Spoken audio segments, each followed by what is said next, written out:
Good afternoon. Good afternoon. How are y'all feeling today? Pretty Like good. garbage. Like garbage. Okay, it's not like it's 8 a.m. I mean, by 3 o'clock, you're supposed to not feel like garbage anymore. Get you. No? Are you crashing at this point in the day? Is that the problem? Honestly, it's just this point in my life, dude. The point. Wow. I think we need to, maybe have some more therapy sessions here. Maybe tell me how you feel about your mother, or no, just kidding. I don't want to do all that. But anyway, well, you know what? It only gets worse from here. No, that's not going to help. No, enjoy each moment of your life. Don't wait for your circumstances to change to feel better. Just change you. That's what you need to do. So anyway, you'll be okay. All right, let's see. So everyone's there at Mogion. We're missing Chloe and Winslow. And let's see. And are we missing? Everybody's there at St. John's? Looks like Yep. it. Okay. Mr. Strong, Yes. Anna Whipple and I, we have a basketball game today, so we have to leave at like 3:10.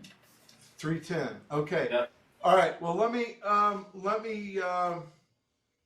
So here's the deal. So I want to talk a little bit about some things relating to the winding of the semester. So that'll be good that you're here. Then we're going to go on to the fundamental theorem of calculus. So 5.4. So this is probably one that you definitely need to watch the video, even though you're here for part of it, because this is kind of a big deal. Although my morning students, they said I say that about every lesson, that it's like a really important lesson. But anyway, we'll see. Okay, so what I want to do is just talk about, let's see, where did I do it?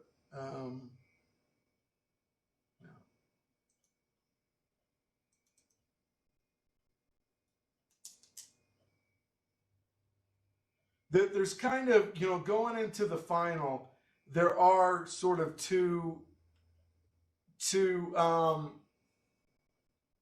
types of thinking, and I just kind of want to share this with you.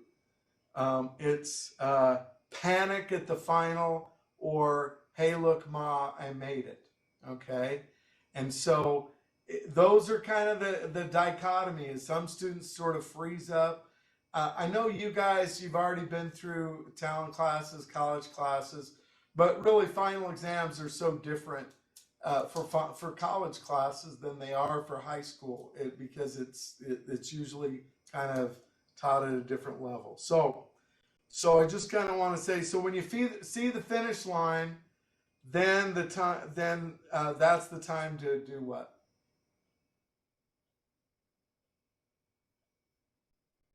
When you're running a race and you see a finish line, what do you do? That's the time to run harder or study harder. Yeah, that's the right time to run harder. That's the time to give your kick, your sprint. That's not the time to say, wow, this race has been hard. I'm tired. I'm stopping right now. Don't be doing that, okay? So the next 2 weeks, I need your best work. I need your best. All right? So the best way to study for the final is what? Do you think? With your experience in my class, what do you think is your best way to study for the final?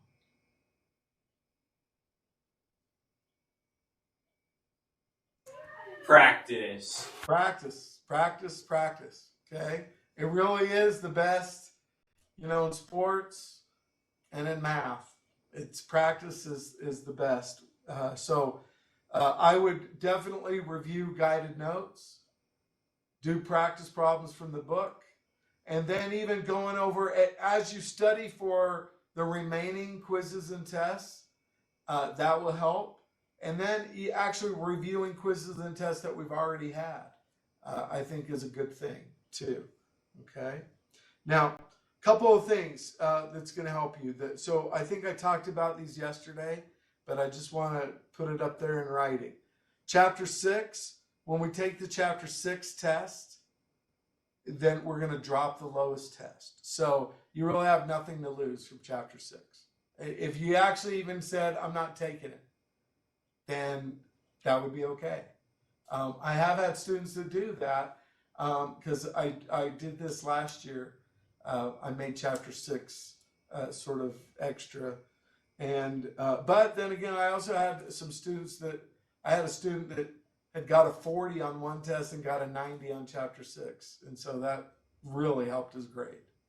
Okay. The quizzes. Okay, so the survey, let's talk about the survey for a second.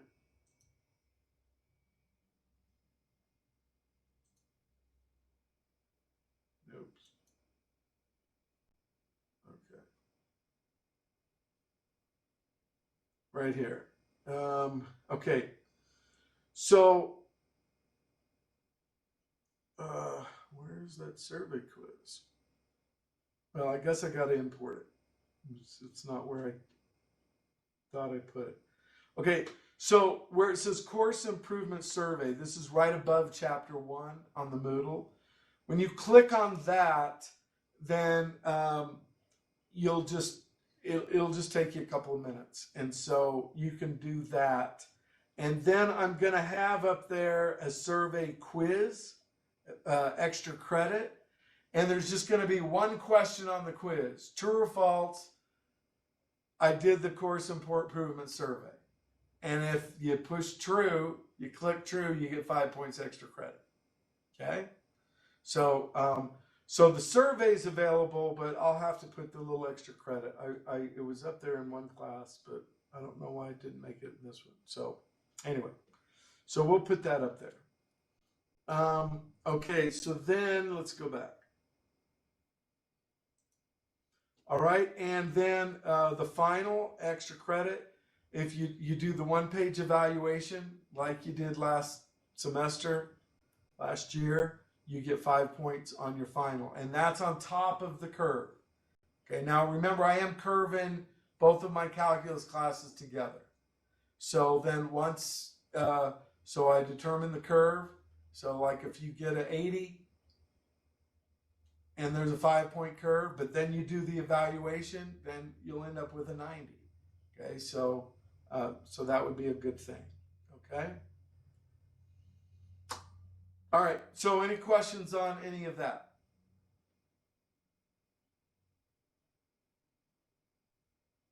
Okay.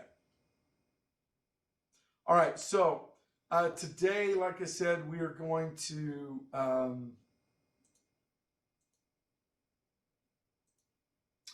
look at the fundamental theorem of calculus.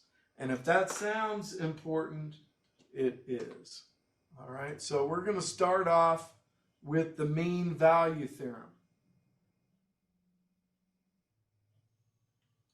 Okay, so the mean value theorem, you know, we've had several times in the last couple of weeks where we've talked about the average value of a function. Well, average, another word for average is mean. The mean of a function is the average value. So now we're actually going to say for the definite integrals, so where we have the little numbers here, then this is the formula to find the average value of a definite integral. So it's the same formula that we had before. It's just now for definite integrals, the integral from a to b, and then 1 over b minus a, we're multiplying that. So this is how I remember it. And then it's you do the integral divided by the interval. And that gives you the average value of the function. And so we put a little v, and with the little bar there, the little bar means average. Okay?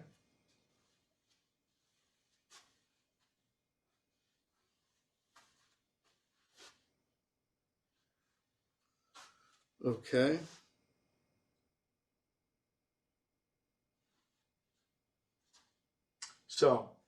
So at some point, there's a point that's equal to the average value, the mean value. Okay. So we take the integral, so that's like the area under the curve, divide by the interval, and that's how we get this mean value. And so what this is saying is that there's some point in that interval where the y value is equal to whatever the mean is, the average value.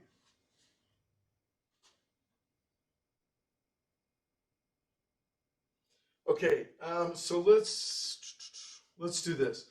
So find the average value of f of x equals 1 plus x on -1 to 1, where f takes on this value in the given domain. All right, so first let's find the average value. So see if you can use the formula to find the average value first.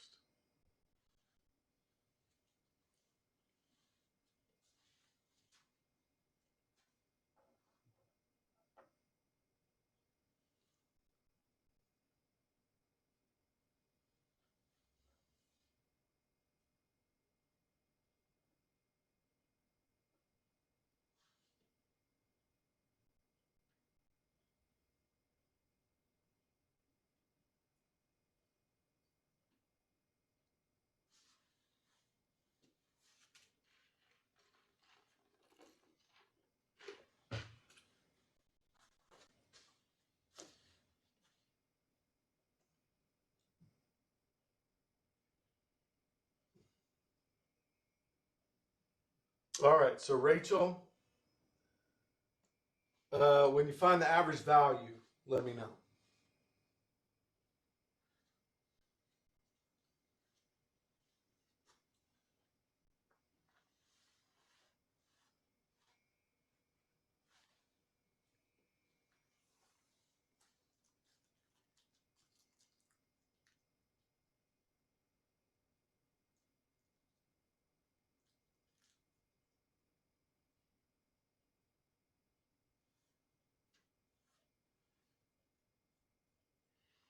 Or if you get stuck, let me know. Yeah, I'm actually stuck. Okay, so first we set up the interval, okay? All right, so you take the integral from -1 to 1, and then the function is 1 plus x dx. And then in front is 1 over b minus a. So in this case, it's 1 over 1 minus a -1. Okay? All right, so we okay on the setup. So 1 minus -1, that's 1/2. Okay? And now, what's the antiderivative of 1? X. X. And what's the antiderivative of x? X squared over 2. X squared over 2. Okay? So that's what you're going to put in the brackets. You know, I kind of don't like those. Let's make these really brackets.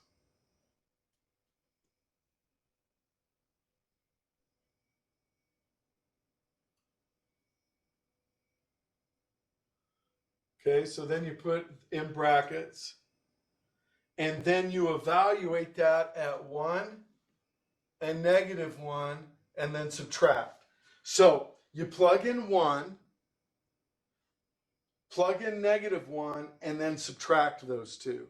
And then that final answer multiplied by 1/2. All right? So Rachel, let's see if you can finish it off.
Okay.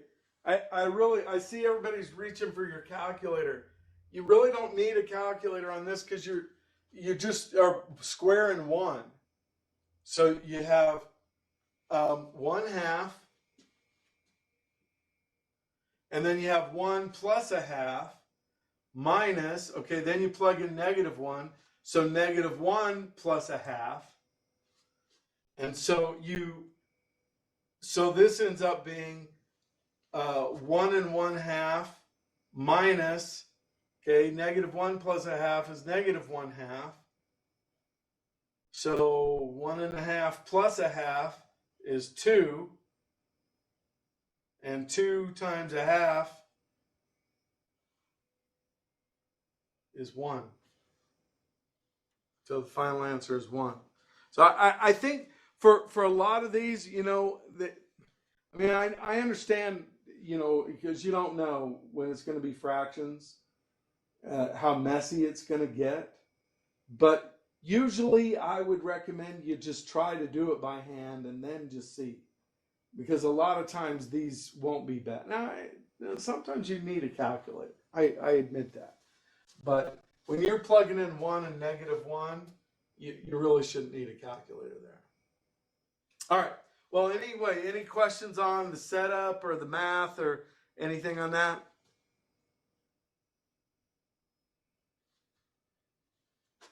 All right.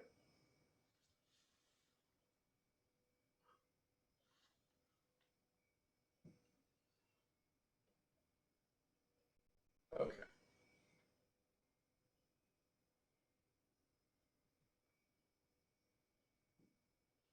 All right, next.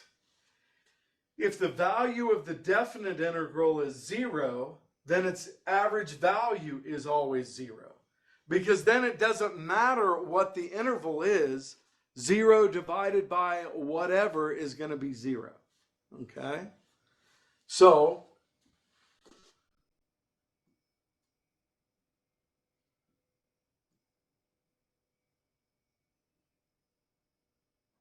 wait, what happened to that problem?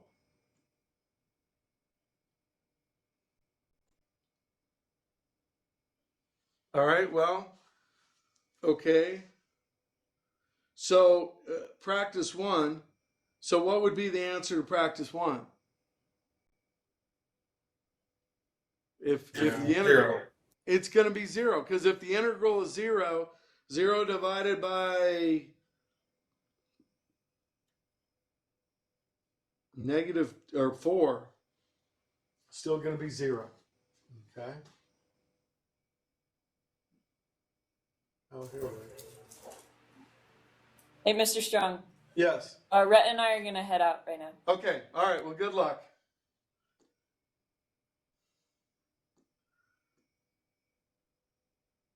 All right.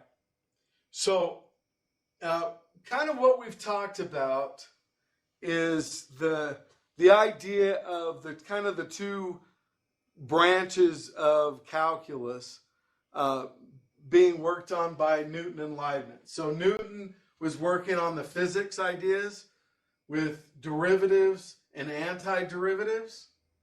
Leibniz was working on the areas under the curve, okay, and the integrals, okay.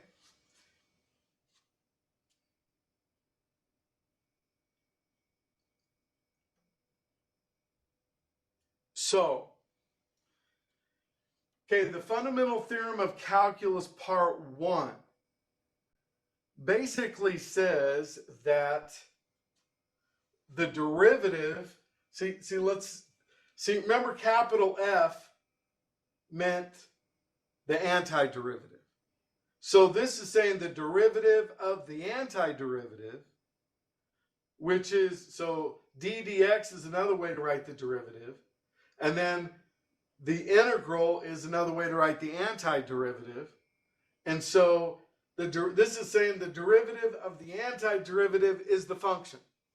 So the derivative and the antiderivative sort of undo each other.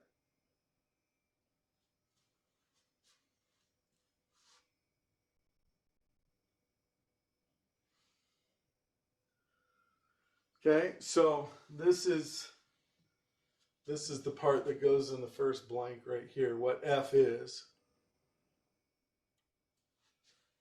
Okay. And then this goes in the second blank here.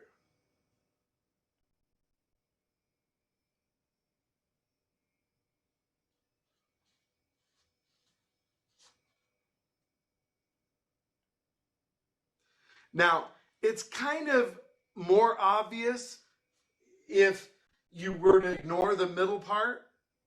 And I just said, okay, this is the antiderivative. You take the derivative of that, and you're going to get the function.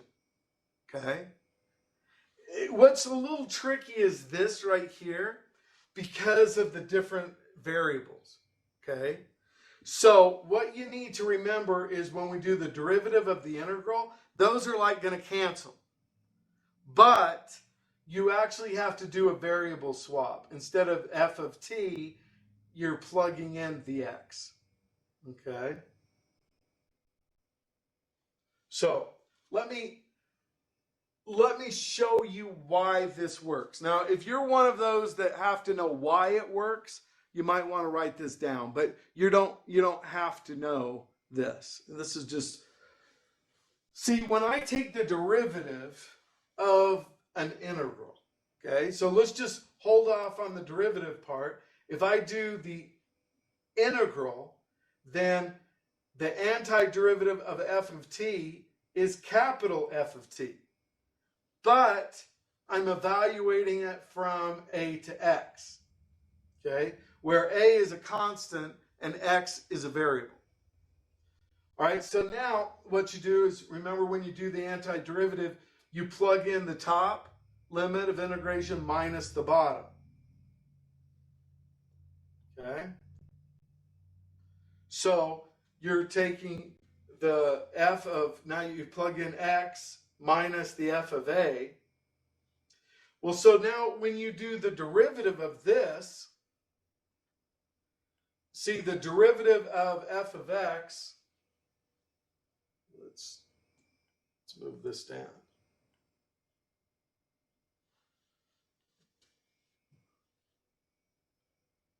Okay, so the derivative of the antiderivative is just f of x, and then the derivative of a constant, no matter what that constant is 0, and so you just get f of x.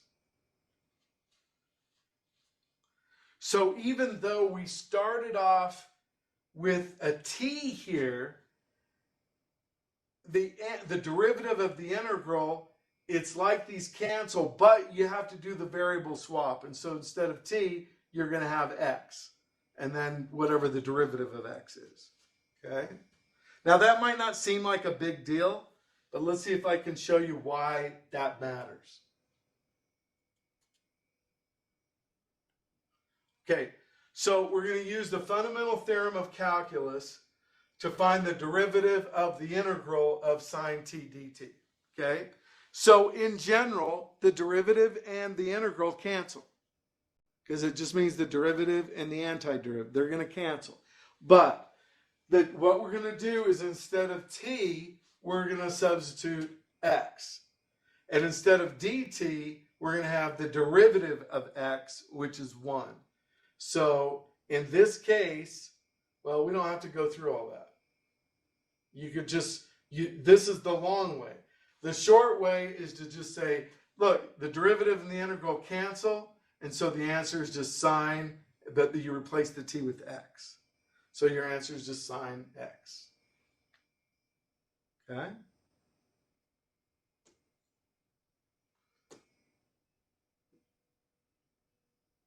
All right.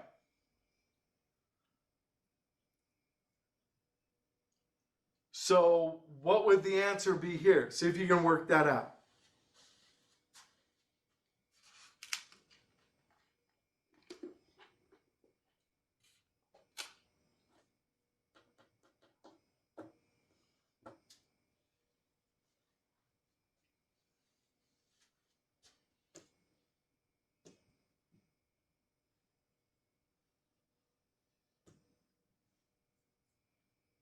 All right, so Denon, what do you think?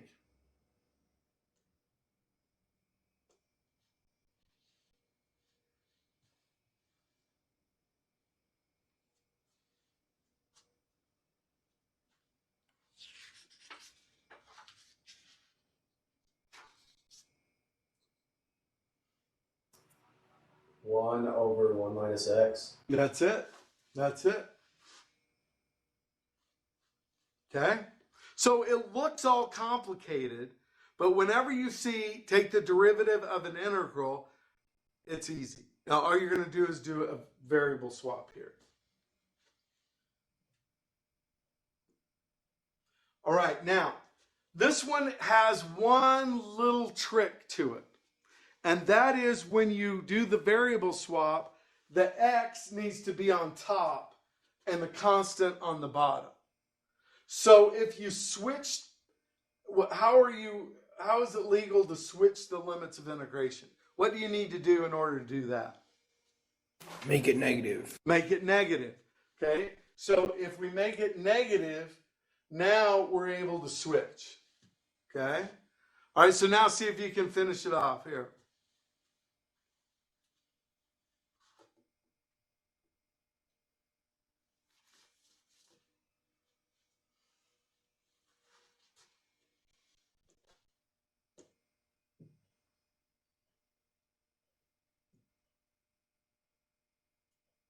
All right, so Jordan, when you've got it.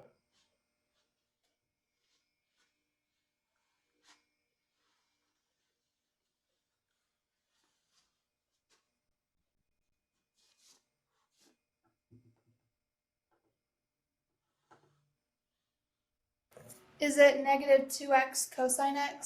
It sure is. All right, any questions on that?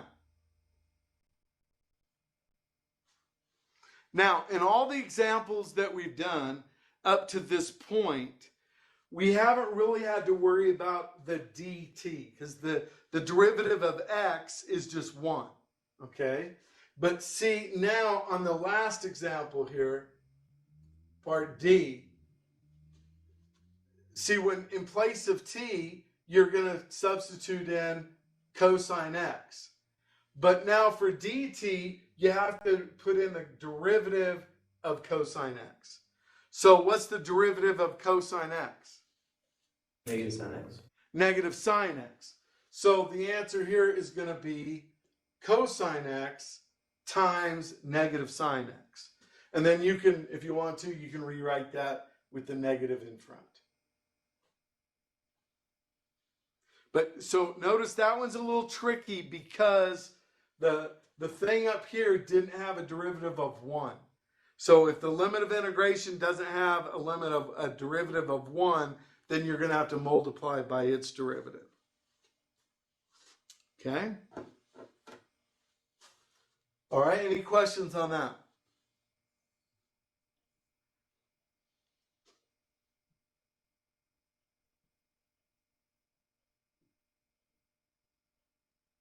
All right, now, fundamental theorem of calculus, part 2. So it says if f is continuous at every point, a and b, and capital F is the antiderivative, then all you do to calculate an antiderivative, an integral, is you do the antiderivative of b minus the antiderivative of a. Now, we've kind of been doing that. It's just we haven't really said it. But basically what this is saying is that, okay, the antiderivative notation that Newton was working on and the integral that Leibniz was working on is actually the same thing.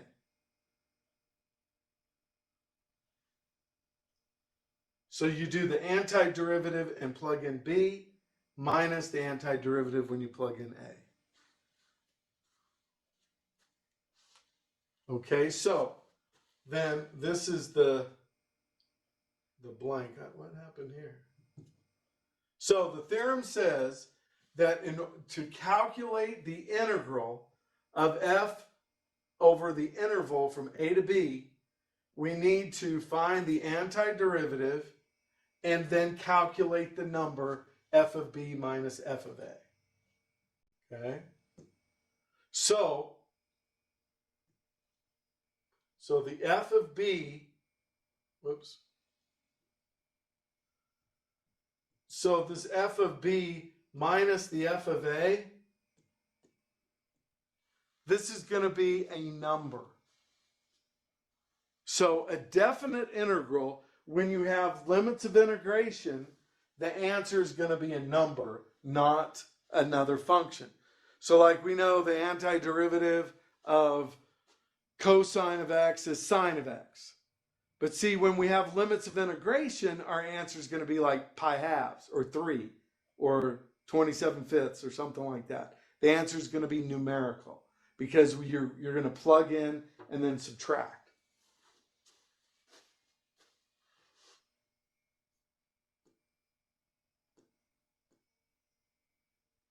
Okay, so for example, if we're going to find the integral of sine x dx from 0 to pi.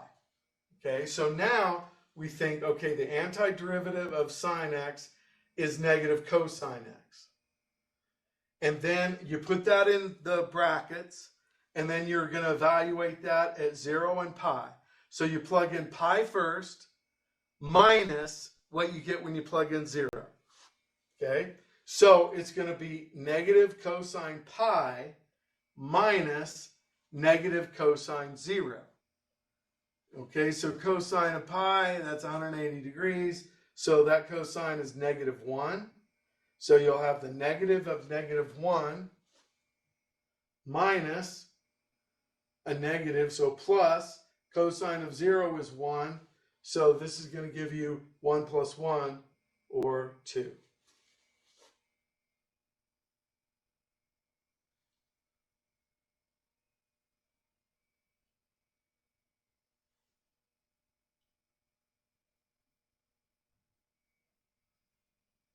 All right.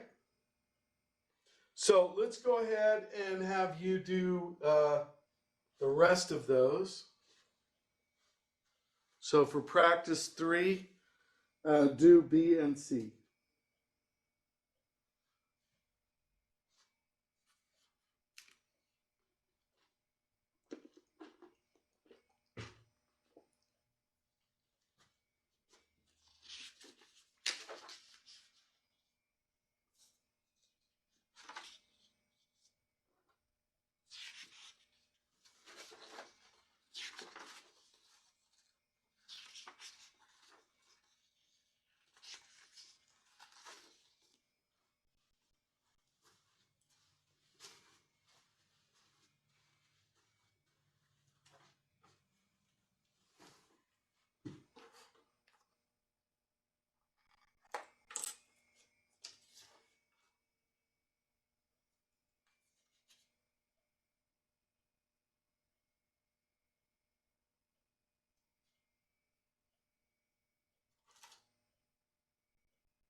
All right, so Joey, what do you have for B? One. One? Yes. That is correct, sir. Okay. So just kind of going through that, the antiderivative of secant squared is tangent. So you have the tangent of 0 minus the tangent of negative pi fourths. So the tangent of 0, so here's 0. So remember, tangent is y over the x. So I just use the part of the unit circle that I need. So that would be 0 over 1, which is 0. Tangent of negative pi fourths. So that's negative radical 2 over 2 over radical 2 over 2. So that's going to be negative 1. And then 0 minus a negative 1 is 0 plus 1, or 1. And of course, you could do those in your calculator. Remember, though, you want to be in radians when you're doing these. Okay? So good job. Any questions on that one?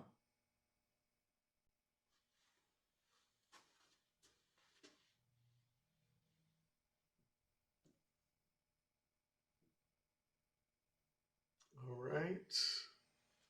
So this one.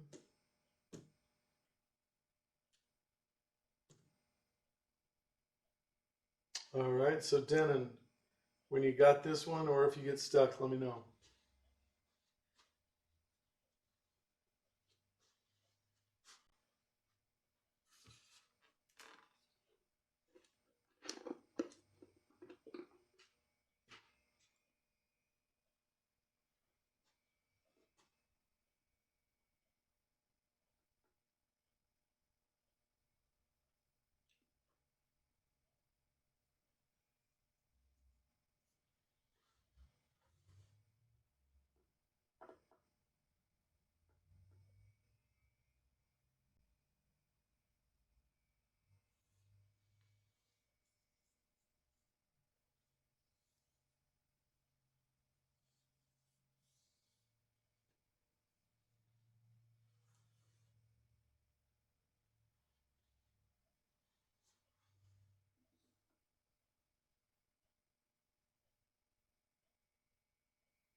Is it 10.5739? Nice. Okay. It's 10.574. So anybody want me to work through that? Can you work through it, please? Sure. Okay, so to take the antiderivative, you're going to add 1 to the exponent. So 3 halves plus 1 is 5 halves. And then divide by that new exponent. So divided by 5 halves. Plus, same thing here. You have the 5, and then add 1 to the exponent. So that'll be minus x to the minus 2 divided by minus 2. And we're going to evaluate that from 2 to 5. All right, so now cleaning this up, dividing by 5 halves is the same as multiplying by 2 fifths. And now here the 2's are going to cancel. So I end up with 1/5 x to the 5 halves minus And then I went ahead and put this exponent down in the bottom, minus 5 over 2x squared. And now I'm going to plug in 5 and 2 and then subtract.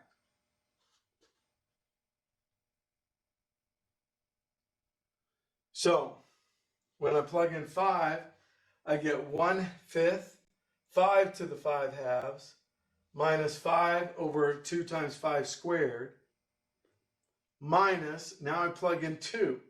So 1/5 times 2 to the 5 halves, minus 5 over 2 times 2 squared. And really, at that point, you could just bail on it and put it in the calculator, and you probably would be better off. Or you could continue to simplify it down as far as you want to.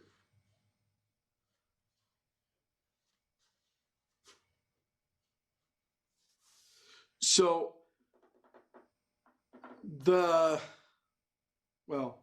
so really, I mean, I know this sounds crazy, but there's more arithmetic mistakes that's made on these than calculus mistakes.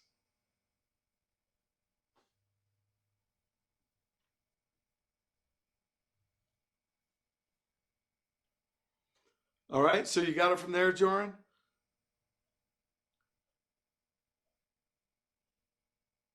Yeah, thank you.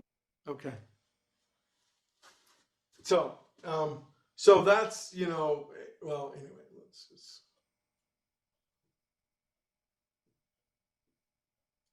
Okay, so the net change theorem. This is not nearly as important as what we've been doing so far, but this is saying that antiderivative of b minus the antiderivative of a is the integral of capital F prime, which is f of x. So the integral provides us with the net change of the antiderivative. So if we want to know how is the antiderivative changing from point A to B, then you do the antiderivative that way. And it also tells you that information. Okay? Do the integral.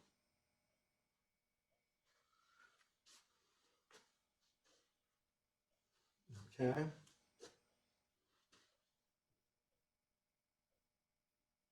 So, for example, if I do the integral of the marginal cost, then see when you do the antiderivative of the marginal cost, it gives you the cost. And so then when you plug in C of B minus the C of A, that's the net change in cost from B to A. So you do the antiderivative and then plug in, just like you'd normally do. But it's just another interpretation of what your answer is actually all about, or how it might be used in economics, for example.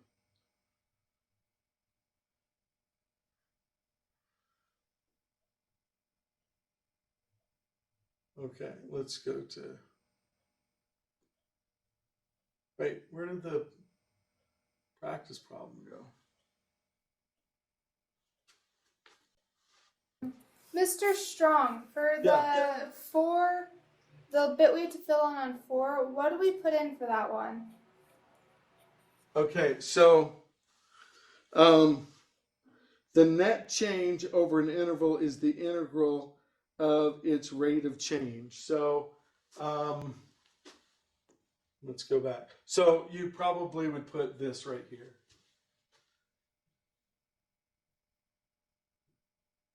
So put in this right here. Is the net change is calculated from the integral. So it provides us the net change of the antiderivative.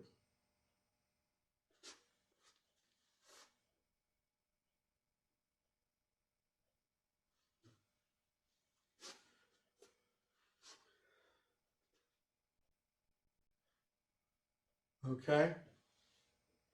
And I'm actually liking this better than practice 4.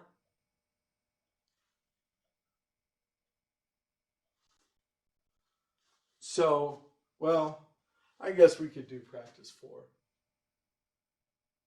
I don't know where it ended up, but.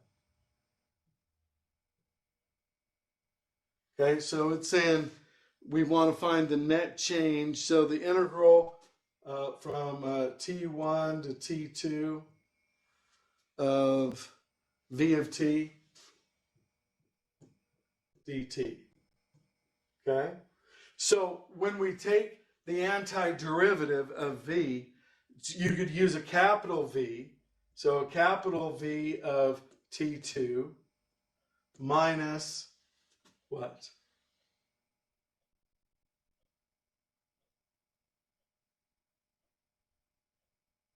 What will come next? Capital V minus capital V T1. Yes. Now, what is the antiderivative of the velocity?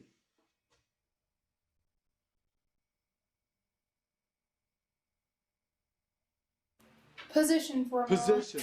So another way you might see this is instead of capital V, though you just say the S, which is position, the S of T2 minus the S of T1.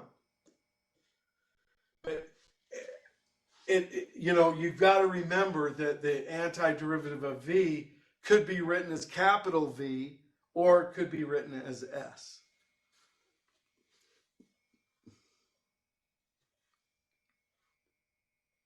All right, and that is a good place to stop. Talking about areas that's going to kind of set the foundation for a lot of what we do with formulas. So we'll just pick up. Now remember, quizzes tomorrow on, we already did 5.1, so 5.2 and 5.3. So quizzes tomorrow on 5.2 and 5.3. So right before class, except for, oh no, everybody, right? So right before class for everybody?